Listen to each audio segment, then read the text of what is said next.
Hello guys, welcome to PrimeTech Automotive YouTube channel. I've got 2019 Honda Civic here today. I'm gonna show how to reset the oil life. So first of all, you press the start switch twice to get the cluster to on position, which is called ignition switch to on position. And then once it loaded up,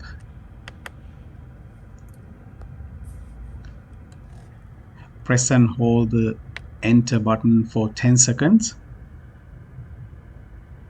And then you will see a reset setting comes on the dash.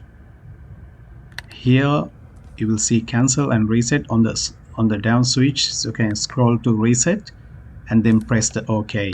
Then you will be done with the job. So thanks for watching guys. See you with another video.